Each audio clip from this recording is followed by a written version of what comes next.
So hello student, welcome to this video. हम इस video में क्लास 12 के चैप्टर 1 जो कि इलेक्ट्रिक चार्ज एंड फील्ड्स है, तो उसके हम एमसीक्यू करने वाले हैं। एंड बेसिकली ये जो वीडियो है क्लास 12 बीएससीबी जो कि बिहार बोर्ड है उसके लिए है, क्योंकि जो चैप्टर 1 है वो सीबीएसई वालों के टर्म 1 में आ चुका है, तो उनके लिए ये चैप्टर का कोई इंपॉर्टेंट नहीं है। तो ये वीडियो जो है वो बिहार बोर्ड के लिए स्पेशली है।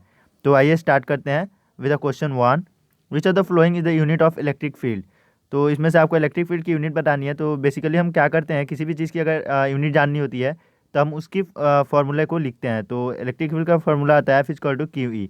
तो अगर हम ई की बात करें तो ई हो जाएगा F/Q। तो फोर्स का हो गया न्यूटन एंड क्यू का हो गया कूलम। तो ये आपका आंसर हो जाएगा Newton per coulomb. So now question 2। Three charges plus Q and Q are placed on a straight line with equal separation in order to make the net force on Q to be 0. The value of Q will be।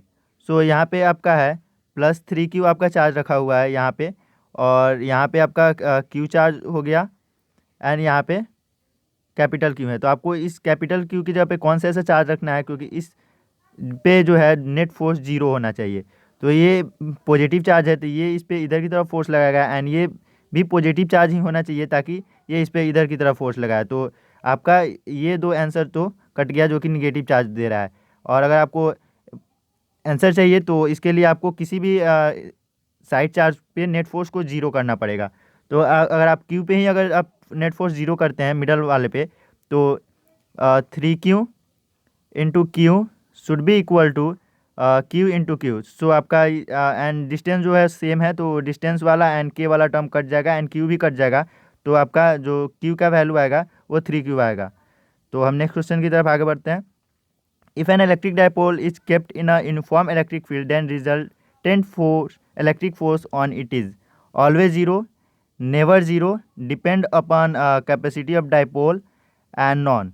तो इसका जो answer होगा, क्योंकि अगर uniform electric field है तो उस पर आपका नेट फोर्स होगा ऑलवेज जीरो होगा, क्योंकि जो भी +Q चार्ज होगा उस पर इलेक्ट्रिक फील्ड के डायरेक्शन में फोर्स लगेगा, एंड जो भी निगेटिव चार्ज होगा उस पर इलेक्ट्रिक फील्ड के अपोजिट डायरेक्शन में फोर्स लगेगा, एंड ये दोनों फोर्स का जो अमाउंट है वो सेम होगा, इसलिए आपका नेट फोर्स ऑलवेज जीरो होगा। लेकिन अगर यहीं पे अगर नॉन यूनिफॉर्म इलेक्ट्रिक फील्ड होगा जो कि सीबीएसई के टर्म 1 के पेपर में दिया हुआ था, तो वहाँ पे आपका नेट फोर्स कभी जीरो नहीं होगा। तो आपका वहाँ पे दोनों डायपोल है उस पर जो भी आपका डायपोल है उस पर टॉर्क भी लगेगा एंड उसका ट्रांजिशनल मोशन भी होगा।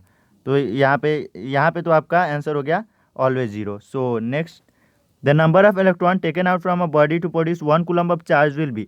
तो ये बिहार बोर्ड का बहुत ही फेवरेट क्वेश्चन है, तो इसे आप याद ही कर ले तो बेटर होगा। 6.25 × 10⁻18। और अगर आपको निकालना है तो Q=NE के फॉर्मूले से निकल जाएगा, जहाँ पे अगर आप N की वैल्यू फाइंड करनी है तो E की जगह पे 1.6 × 10⁻−19 कूलम पुट करना होगा, एंड यहाँ पे Q की जगह पे 1 कूलम रखना होगा, तो आपका ये आ जाएगा। तो हम यहाँ पे फॉर्मूला भी देखते हुए चल रहे हैं। Now next question, if sphere of bad conductor is given charge then it is distributed on. तो यहाँ पे बहुत सारे स्टूडेंट कंफ्यूज हो जाएंगे, क्योंकि आपने तो अपने सिलेबस में पढ़ा हुआ है कि कोई भी अगर कंडक्टर है उस पर चार्ज होता है वो सरफेस पे डिस्ट्रीब्यूट होता है, एंड कोई भी अगर स्फीयर दिया हुआ है अगर उस पर चार्ज इनसाइड है तो वो इसका मतलब वो बैड कंडक्टर है या फिर इंसुलेटर है। तो यहाँ पे बहुत बच्चे यहाँ पे कंफ्यूज होकर इनसाइड द सरफेस डाल देंगे, बट यहाँ पे आंसर होगा नॉन। बिकॉज अगर आप किसी बैड कंडक्टर को अगर चार्ज देते हैं तो ज़रूरी नहीं कि वो फैले, वो कहीं जहाँ पे आप जिस पॉइंट पे चार्ज देंगे वो वहीं पे रह जाएगा। ऐसा कोई ऑप्शन यहाँ पे दिख नहीं रहा है। यहाँ पे ये सारे ऑप्शन बस आपको कंफ्यूज करने के लिए दिए गए हैं। ओनली इनसाइड द सरफेस ये हो ही नहीं सकता, क्योंकि आप किसी बैड कंडक्टर को इनसाइड कंडक्टर के अंदर आप चार्ज नहीं दे सकते हैं। तो यहाँ पे आपका नॉन हो गया। Electric field in a cavity of metal. तो यहाँ पे आपने पढ़ा होगा कि अगर किसी भी मेटल का कैविटी है उसके अंदर इलेक्ट्रिक फील्ड इंटर नहीं करती, बट यहाँ पे भी एक ट्विस्ट डाला हुआ है। यहाँ पे ऑप्शन में दिया हुआ है इज़ नॉट नेसेसरी जीरो। तो ये आपका आंसर हो जाएगा, बिकॉज अगर कोई कैविटी अगर उसके अंदर कोई चार्ज रखा हुआ है तो उसके अंदर तो इलेक्ट्रिक फील्ड ज़रूर होगा, बट अगर कोई बाहर चार्ज रखा हुआ है और और उसकी वजह से अगर आपको किसी मेटल के अंदर इलेक्ट्रिक फील्ड ढूंढना है तो वो जीरो होगा। तो यहाँ पे नॉट नेसेसरी जीरो यहाँ पे आपका करेक्ट आंसर हो जाएगा। तो नेक्स्ट क्वेश्चन हो गया, the dielectric constant of a metal. तो ये एक ऑब्जेक्टिव क्वेश्चन है जिसका डायरेक्ट आंसर आपको याद करना पड़ेगा infinity. So next, 1 coulomb is equal to, यहाँ पे आपको बहुत बच्चे कंफ्यूज हो जाते हैं, यहाँ पे वो क्वेश्चन राउंड अप करके दे सकता है 1 ESU is equal to how many coulomb and 1 coulomb is equal to how many ESU। So यहाँ पे 1 coulomb is equal to 3 × 10⁹ ESU हो जाएगा। एंड एक और क्वेश्चन इस पे बनता है 1 ESU is equal to how many coulombs, तो ये हो जाएगा 1/3 × 10⁻⁹। तो ये आपको यहाँ पे ध्यान रखना पड़ेगा, यहाँ कूलम दिया हुआ है या ESU दिया हुआ है। इलेक्ट्रोस्टैटिक यूनिट ESU का मतलब होता है। So each of the 2 point charge are double and their distance is half, force of interaction between P times where P is, यहाँ पे आपको बताना है कि अगर कोई भी दो चार्ज दिया हुआ है एंड दोनों चार्जेस की क्वांटिटी डबल हो जाती है और डिस्टेंस जो हाफ हो जाता है तो क्या होगा। तो यहाँ पे बहुत बच्चे फॉर्मूला पुट करेंगे, बट हम यहाँ पे शॉर्टकट में निकालने वाले हैं, क्योंकि जो फोर्स होता है वो Q1 और Q2 के डायरेक्टली प्रोपोर्शनल होता है। तो दोनों दो दो टाइम्स बढ़ रहे हैं, तो यहाँ पे फोर्स आपका 4 टाइम्स इंक्रीज करना चाहिए। एंड जो भी फोर्स होता है वो डिस्टेंस के स्क्वायर के इन्वर्सली प्रोपोर्शनल होता है। तो यहाँ पे डिस्टेंस जो हाफ हो रही है तो फोर्स क्या होगा, 4 टाइम्स इंक्रीज करेगा। तो यहाँ पे 4 × 4 टोटल चार्ज की वजह से 4 इंटू इंक्रीज हुआ एंड डिस्टेंस की वजह से 4 इंटू, तो यहाँ पे 16 आपका करेक्ट आंसर हो जाएगा। Now next question, coulomb's law in vector form can be written as, ये आपका एक फार्मूला दिया हुआ है। And where epsilon naught is the permittivity of the free space, the SI unit of epsilon naught, ये आपसे एप्सिलॉन नॉट की permittive SI unit पूछ रहा है।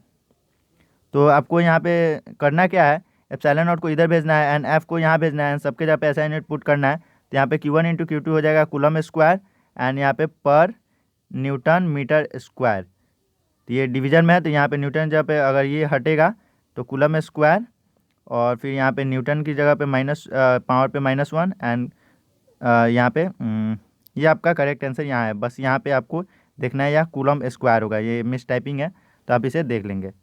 नाउ नेक्स्ट क्वेश्चन, ये सारे ऑप्शन तो हो नहीं सकते बिकॉज यहाँ पे न्यूटन पे यहाँ पे तो -1 दिया हुआ है, यहाँ पे दिया हुआ है, बट यहाँ पे भी इस पर भी -2 दे दिया हुआ है, इसलिए आपका आंसर नहीं होगा।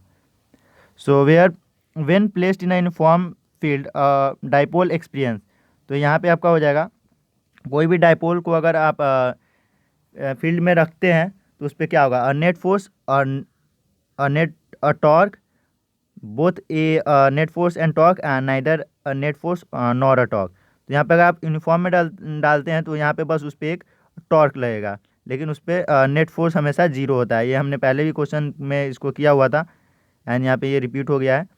The parrot comes and sit on a bare high power line, it will experience a mild shock, experience a strong shock, get killed instantaneously and not be affected practically. तो होता क्या है कि अगर आप किसी भी जो हाई पावर लाइन्स होती है उस पर अगर कोई बर्ड अगर सीट करती है, हालांकि मैं बना तो नहीं पाऊँगा बट आई एम ट्राइंग, अगर ये सीट करती है तो यहाँ पे जो इसके इस पैर का पोटेंशियल होगा एंड इस पैर का जो पोटेंशियल होगा दोनों सेम होगा। सो इसकी बॉडी से होकर कोई भी करंट फ्लो नहीं करने वाला है, दैट्स वाई यहाँ पे कोई पोटेंशियल डिफरेंस नहीं है, तो यहाँ पे उसको कोई शॉक भी नहीं लगा, तो नॉट बी अफेक्टेड प्रैक्टिकली, ये आपका आंसर हो गया। The SI unit of electric dipole movement, तो डाइपोल मूवमेंट आपका क्या होता है जिसे हम P वेक्टर से डिनोट करते हैं, ये होता है Q × D, जहाँ पे अगर सेंटर से डिस्टेंस की बात करें तो अब यहाँ पे 2D हो जाएगा। अगर और यहाँ पे अगर आप दोनों चार्जेस के बीच की सेपरेशन की बात करें तो यहाँ पे आप Q × D भी लिख सकते हैं। तो यहाँ पे Q का हो गया कूलम एंड D का हो गया मीटर, तो यहाँ पे ऑप्शन C सही आंसर है। Now next question, if two conducting sphere are connected after charging separately then, यहाँ पे आपको बताना है अगर दो को कोई कंडक्टर है एंड अगर दोनों का अगर चार्ज देकर एंड दोनों को कनेक्ट किया जाता है तो क्या होगा। तो फर्स्ट आपको बोल रहा है जो इलेक्ट्रोस्टैटिक एनर्जी है वो कंजर्व रहेगी, फिर यहाँ बोल रहा है इलेक्ट्रोस्टैटिक एनर्जी ऑफ चार्ज, मतलब जो भी चार्ज है वो कंजर्व रहेगा। यहाँ पे C बोल रहा है दोनों कंजर्व रहेगा एंड नॉन ऑफ दी। तो मैं आपको बता दूँ जब दोनों का आप कनेक्ट करेंगे तो अगर सपोज इस पर 2 कूलम चार्ज है इस पर 4 कूलम चार्ज है, तो इस पर दोनों का ऐड का दोनों हाफ होगा वो दोनों पे डिस्ट्रीब्यूट होगा, तो आपका एक पे जाएगा 3 कूलम। तो क्या होगा जब चार्ज ट्रांसफ़र करेगी तो उसमें हीट लाइट जो भी एनर्जी का लॉस हो जाएगा, तो यहाँ पे एनर्जी तो कंजर्व नहीं रहने वाली है, बट इलेक्ट्रिक चार्ज जो है वो कंजर्व रहने वाली है, क्योंकि दोनों पे जब चार्ज डिस्ट्रीब्यूट होगा तो ऐसा नहीं है कि एक्स्ट्रा चार्ज कहीं इस सिस्टम में बाहर से आ जाएगा, तो इसलिए यहाँ पे चार्ज जो है वो कंजर्व रहेगी। तो अगर नेक्स्ट क्वेश्चन की बात करें, soap bubble is given a negative charge then its radius. तो ये हमारा एक ट्रिक याद रखिए, कोई भी अगर सोप बबल पे कोई भी चार्ज दे, फर्क नहीं पड़ता वो पॉजिटिव हो या निगेटिव हो, वो हमेशा इंक्रीज करेगी। बिकॉज जो चार्जेस अगर आप इसे देंगे तो ये सारी चार्जेस कहाँ जाएगी, सरफेस पे जाएंगी, एंड ये एक दूसरे को रिपेल करेगी, ये इसको रिपेल इस पार्ट को रिपेल करेगा एंड ये इसको। तो ओवरऑल क्या होगा, साइड चारों तरफ से इंक्रीज करेगी। क्या होगा अगर हम इसे पॉजिटिव चार्ज दें, तो पॉजिटिव चार्ज देने पे भी सेम यही होगा, सारे चार्जेस कहाँ जाएंगे, जो आउटर सरफेस है, एंड ये पार्ट इसको रिपेल करेगा क्योंकि ये पॉजिटिव है एंड ये भी पॉजिटिव रिपेल करेगा। तो ओवरऑल जो भी सेफ है सोप बबल का वो इंक्रीज करेगा। तो next question, non uniform electric field dipole experience और torque only, torque as well as a net force and force only, none of this. तो मैंने आपको पहले ही क्वेश्चन में उस टाइम बताया हुआ था कि जब भी नॉन यूनिफॉर्म यहाँ पे देखें, तो नॉन यूनिफॉर्म में क्या होता है, यूनिफॉर्म में क्या होता है, जो भी प्लस चार्ज है उस पर इधर की तरफ फोर्स लगता है, एंड निगेटिव चार्ज है उस पर इधर की तरफ फोर्स लगता है, एंड जबकि ये यूनिफॉर्म रहता है तो दोनों फोर्स का अमाउंट सेम होता है। बट अगर ये नॉन यूनिफॉर्म है तो प्लस चार्ज पे मे भी जितना फोर्स लग रहा है will not be equal to the force on the second charge that is negative. So जो भी होगा इस पर नेट फोर्स भी लगेगा एंड उस पर टॉर्क भी आएगा, torque as well as a net force. ये हमारे क्लास 12 टर्म 1 के क्वेश्चन में ये क्वेश्चन दिया हुआ था। Now next question, an electron is sent in an electric field of magnitude 9.1 into 10⁻6 newton per coulomb, the acceleration produce in it is. तो यहाँ पे अगर आप किसी भी इलेक्ट्रिक फील्ड में अगर आप किसी भी इलेक्ट्रॉन को डाल रहे हैं तो उस पर एक्सेलरेशन का जो फार्मूला आता है, हमारे इसी पे नहीं दिया हुआ है डायरेक्ट, बट आप निकाल सकते हैं।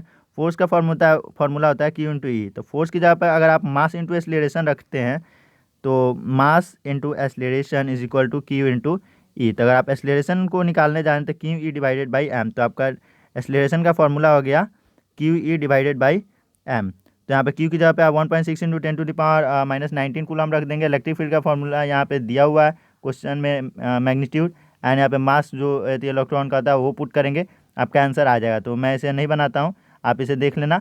सो हमारा यहाँ पे क्वेश्चन पूरा हो चुका है, एंड होप आप चैनल को सब्सक्राइब करेंगे बिकॉज हम नेक्स्ट आने वाले दिनों में मैं और भी वीडियोज़ लाने वाला हूँ और भी चैप्टर्स के, एंड इसे मैं कंटिन्यूअस करने वाला हूँ क्लास 12 को, एंड बिहार बोर्ड की हेल्प करूँगा। सो मिलते हैं नेक्स्ट वीडियो में, till then take care and bye bye.